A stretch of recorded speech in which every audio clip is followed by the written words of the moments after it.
تو یہودیوں نے کیا پروپیگنڈا شروع کر دیا بھائی؟ گھٹاؤ. اب اس کے لیے انہوں نے جو حربے استعمال کیے وہ میں جلدی جلدی بتاتا ہوں, آپ نے اس کے الٹ چلنا ہے بالکل. پہلا حربہ انہوں نے استعمال کیا, نکاح کے رواج کو ختم کیا جائے, گرل فرینڈ سسٹم مارکیٹ میں لایا جائے. گرل فرینڈ جب ہوتی ہے تو کوئی سالہ ہوتا ہے, کوئی سسر ہوتا ہے, کوئی ساس, کوئی خاندانی نہیں ہوتا. اس کو جب چاہو چھوڑ دو.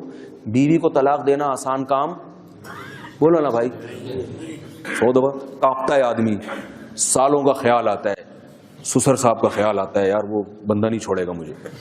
ارینج میرج ہوئی ہے, باقاعدہ بھگا کے نہیں لے کر آئے, وہ شادی پہ اتنا خرچہ ہوا تھا, وہ ضائع ہو جائے گا. دوبارہ رشتہ ملنے میں مشکلات ہوتی ہیں, لوگ پوچھتے ہیں طلاق کیوں دی.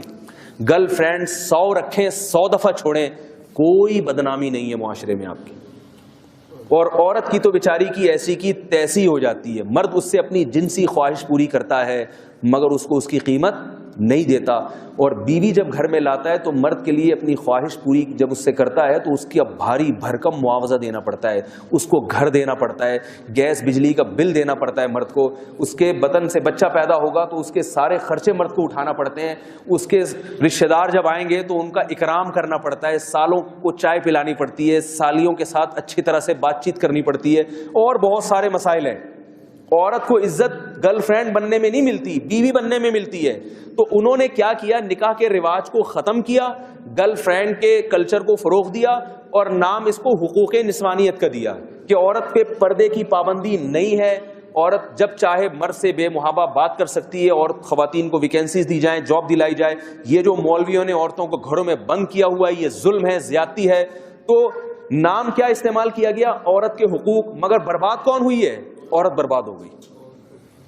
گھر کو قید خانہ کہہ دیا, حالانکہ گھر قید نہیں ہے. قرآن نے گھر کو قلعہ کہا ہے جس میں حفاظت ہوتی ہے. قلعے کے اندر لوگ قید نہیں ہوتے, فوج محفوظ ہوتی ہے. تو گھر عورت کے لیے کیا ہے؟ حفاظت کا ایک حصار ہے جہاں وہ محفوظ ہے. تو گھر کو کیا کہہ دیا؟ قید خانہ.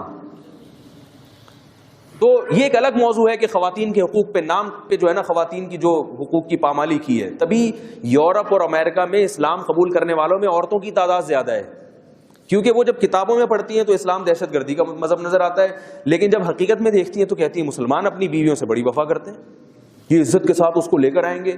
ایک جرمن سے خاتون آئی کچھ وقت پہلے ہمارے گھر میں, وہ آتھسٹ تھی. وہ ایک صاحب ان کو لے آئے میرے گھر میں دوپٹہ پہنا کے.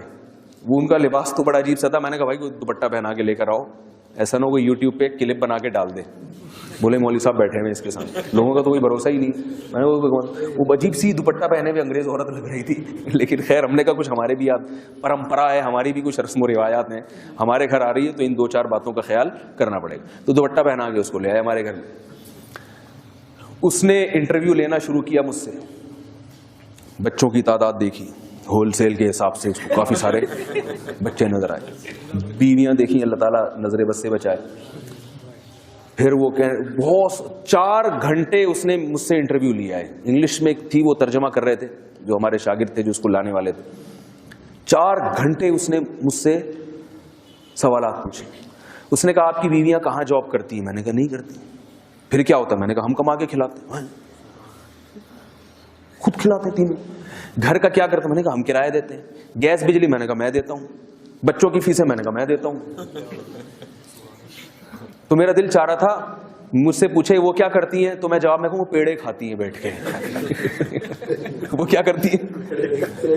خدا کی قسم ہماری عورتیں اگر یورپ کا نظام دیکھ لیں اپنے شوہروں کو سجدہ کرنا شروع کر دیں, لیکن یہ بیچاری ناقدری کرتی ہے, ان کو پتہ ہی نہیں ہے دنیا میں ہو کیا رہا ہے. نیک میاں اگر جو ہے نا نیک آدمی, عورت کو چاہیے اس کی قدر کرے کہ وہ صرف آپ کا ہے. یہ کتنی بڑی بات ہے. وہ ادھر ادھر نہیں جاتا, طوائفوں کے پاس نہیں جاتا, وہ ٹائم پہ گھر آ جاتا ہے, تو بہت بڑی نعمت ہے یہ. تو وہاں کی خواتین, اچھا پھر وہ خاتون اگلے دن دوبارہ آ گئیں. پھر اتنا لمبا انٹرویو, ان کو بڑا مزہ آ رہا تھا نا, وہ بڑا عجیب سا انہوں نے, کیونکہ وہاں تو تصور نہیں ہے اس کا, تو بڑا حیران ہو رہی تھی کہ کیسا نظام ہے, کیا ہے. اور یہ تو وہ خود نہیں جانا چاہ رہی تھی. پھر وہ ہمارے شاگرد کو دیر ہو رہی تھی, وہ اس کو لے کر گیا کہ ان کی صبح فلائٹ بھی ہے, انہوں نے واپس جانا ہے. تو ان کا جو سیٹ اپ ہے نا وہ بالکل اس کے کیا ہے, اپوزٹ ہے. تو یہودیوں نے پہلا کام کیا سب سے پہلا کام یہودیوں نے یہ کیا کہ نکاح کے رواج کو بولو بھائی ختم کیا جائے. گرل فرینڈز لڑکیاں ہوں, دوستیاں ہوں آپ کی, اور ان کو پتا تھا کہ یہ کام میڈیا کے ذریعے ہو سکتا ہے, لہذا میڈیا پہ فحاشی اور یعنی کو پھیلایا گیا, اور ڈرامے ایسے دکھائے جاتے ہیں کہ بیوی کسی اور کی ہے, چکر کسی اور کے ساتھ چل رہا ہے, یعنی جو شادیاں ہو بھی رہی ہیں وہ بھی ناکام ہو جائیں. اگرچہ وہ نیگیٹو میں لوگ کہتے ہیں کہ نیگیٹو میں دکھاتے ہیں, مگر دکھا تو دیا نا آپ نے. نیگیٹو بات کو بھی جب زیادہ دکھایا جائے گا تو لوگ کہتے ہیں اگر یہ نیگیٹو ہو سکتے ہیں, تھوڑا بہت ہم نے بھی اگر منفی چل گئے تو کیا ہو گیا, ٹھیک ہے نا. تو وہ سارا ہمارا سسٹم آہستہ آہستہ خراب ہوتا چلا جا رہا ہے. دوسرا کام کیا کیا انہوں نے کہ جو نکاح ہو رہے ہیں, یعنی بعض لوگ ہوتے ہیں وہ کہتے ہیں ہم نے نکاح کرنا ہی کرنا ہے, تو ان کو یہ سمجھایا جائے کہ کم عمری کی شادی صحت کے لیے نقصان دہ ہے, بچہ میچور نہیں ہوتا, لڑکی ناسمجھ ہوتی ہے, وہ سسرال کے بکھیڑوں میں پڑ کے برباد ہو جائے گی, تو شادی دیر سے ہونی چاہیے. کم عمری میں نکاح بچکانہ حرکت ہے, پہلے لڑکا اور لڑکی کو میچور تو ہونے دو, ایک دوسرے کو سمجھنے کا ان کو موقع دو, پارکوں میں ڈیٹیں تو مارنے دو, ایک دوسرے کو سمجھنا تو شروع کر دیں. بہت مشکل ہے سمجھانا, بہت مشکل ہے.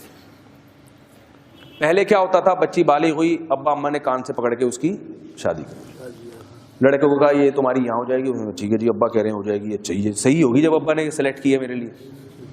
اور کیسی کامیاب زندگی گزرتی تھی. بہت مرتبہ تو شادی سے پہلے ایک دوسرے کو دیکھا بھی نہیں ہوتا تھا. ہم نے اپنے باپ داداؤں میں طلاق دیکھی نہیں ہے, ساری زندگی ہنسی خوشی محبت سے گزار دیتے تھے. اب ایک دوسرے کو سمجھنے میں 4 سال لگاتے ہیں, ڈیٹیں مار رہے ہیں, موبائل پہ گپیں ہو رہی ہیں, 4 سال سمجھتے سمجھتے استخارے بھی نکلوا رہے ہیں. استخاروں کے نام پہ جو ڈرامے بازی ہو رہی ہے وہ ایک الگ ٹاپک ہے, یہ وہ والا استخارہ نہیں ہے جو شریعت نے کہا ہے. گوگل پہ آپ استخارہ مفتی طارق مسعود لکھیں, 10-15 منٹ کا بیان ہے, وہ سنیے گا ضرور کہ اصل استخارہ کیا اور آج کل کیا ہو رہا ہے استخاروں کے نام پہ. تو 4 سال تک ایک دوسرے کو سمجھنے کا موقع ملا, پھر بہت اچھی طرح 25-30 خواتین کو سمجھتے سمجھتے ایک پہ دل آیا کہ یہ بالکل میرے حساب سے ہے, اور ابھی رخصتی ہوئی اور اگلے دن سے پھڈے اور جھگڑے شروع, اور 1-8 سال کے بعد طلاق ہوئی. اس لیے کہ جو ہمیں جس نے یہ چیزیں سکھائی ہیں نا, اس کا مقصد یہ نہیں تھا کہ ایک دوسرے کے سمجھنے کے بعد کامیاب شادیاں ہوں گی. اس کو پتا ہے کہ جب چسکا لگ جائے گا نا گرل فرینڈ بنانے کا, ڈیٹیں مارنے کا, تو بیوی کی ٹینشن پالنے کے لیے نہ مرد تیار ہوگا اور نہ عورت کو شوہر کے روپ میں بندہ چاہیے, اسے وہی پرانا والا بوائے فرینڈ چاہیے. نہیں آ رہی بات, کیونکہ جب تک بیوی نہیں تھی تو بڑی محبتیں مل رہی تھیں, ایزی لوڈ کا کام بھی بہت بھرپور طریقے سے ہو رہا تھا. اب جب وہ گھر میں رخصت ہو کے آ گئی ہے, اب اس کو بیلنس ڈال کے دینا ایک عذاب اور ٹینشن لگ رہا ہے. ٹھیک ہے نا, وہ اسی کی عادی ہو چکی ہے, اب کہاں چلے گا حساب کتاب. میں یہ نہیں کہہ رہا کہ محبت کی شادی نہیں کرنی چاہیے, اگر کسی سے محبت ہے تو وہ بھی نکاح کرنے میں کوئی حرج نہیں ہے, نبی صلی اللہ علیہ وسلم نے ترغیب دی ہے. مگر یہ جو ڈیٹیں مارنے والا اور اتنا طویل عرصے جو ایک پروگرام اور ایک سیٹ اپ چلتا ہے, یہ کہاں سے آیا ہے بولو بھائی, یہ غیروں سے آیا. تو دوسرا کام انہوں نے کیا کیا, دیر سے شادی ہو. تو ہم نے پہلا کام کیا کرنا ہے, گرل فرینڈ کے کلچر کو ختم کرنا ہے, نکاح کو رواج دینا ہے.